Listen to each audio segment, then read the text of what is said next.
How many gardens can you water at the same time using the garden grid? That answer depends on a few factors such as PSI, hose diameter, and any garden hose accessories that you might be using. I'll take you through this garden. I'll show you exactly what I mean. I'll give you some specific garden grid numbers to help you with planning, and an easy solution if you find that you can't run all of your garden grids at the same time. For PSI and volume, aka flow rate, the more you have of each, the more garden grids you can run simultaneously. However, both PSI and flow rate vary from home to home and can be affected based on the accessories that you use. More on that in just a second. PSI is simply the pressure of water coming out of whatever you're supplying water to your garden with. Most homes on well and city water will range from 35 to 70 PSI. Flow rate is equally, if not more important though. This is the volume of water coming out, and it's something you want to avoid reducing if you want to maximize the amount of gardens you can water at once. Consider this: you have a 50 PSI garden hose spigot that you attach a garden hose to, and a 50 PSI hose spigot that you attach a 1/4 inch line to. If you open those hose spigots all the way, the one that has the garden hose attached to it will be able to distribute much more water volume all at once, because the wider diameter of that garden hose is much less restrictive to water trying to pass through it. Most homes have around a 1/2 inch or a 3/4 inch water supply leading to their hose spigot.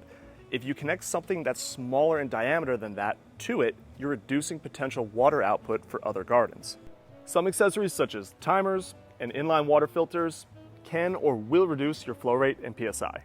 I use timers and they're great, but some restrict water flow more than others. If you can, get yourself a timer that's labeled high flow, or at least doesn't reduce the diameter of the connector leading up to where your garden hose attaches.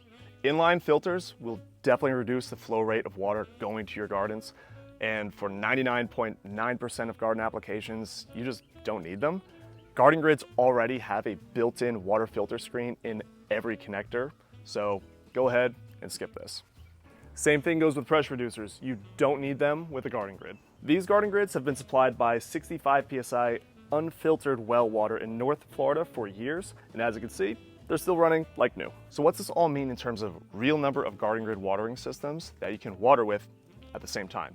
Using the garden that I'm in here, this is fed from a 65 PSI 3/4 inch water supply line. That goes to our hose spigot, which feeds into our Garden Minutes custom length garden hoses.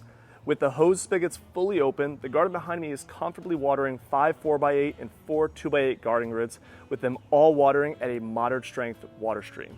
This is about the max we can water all at once. This garden will water for about 10 minutes every few days, with increased frequency in summer and decreased frequency in cool seasons.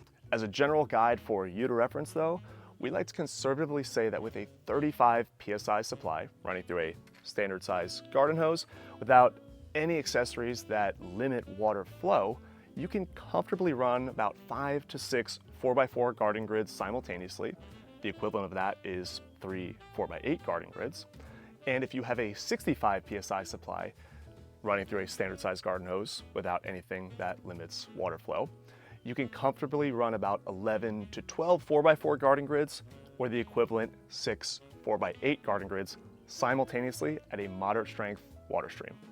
Something to keep in mind though, as you connect more garden grids with our manifolds and hoses, you'll have to balance the water output from one to the next by simply adjusting the manifold valves. Usually your first garden grid in line will have its valve mostly closed, so more water can go past it to the other garden grids, and so on down the line. And lastly, what should you do if you find that you can't run all of your garden grids at the same time? Easy. Group them into the amounts that you can water at the same time and water each group separately. Something like a hose splitter, this is a 2-way version, or a 4-way version of a hose splitter, allows you to turn on each group separately from the other once one is done. And then you can simplify that even further by using a timer that has multiple ports to do the same thing automatically.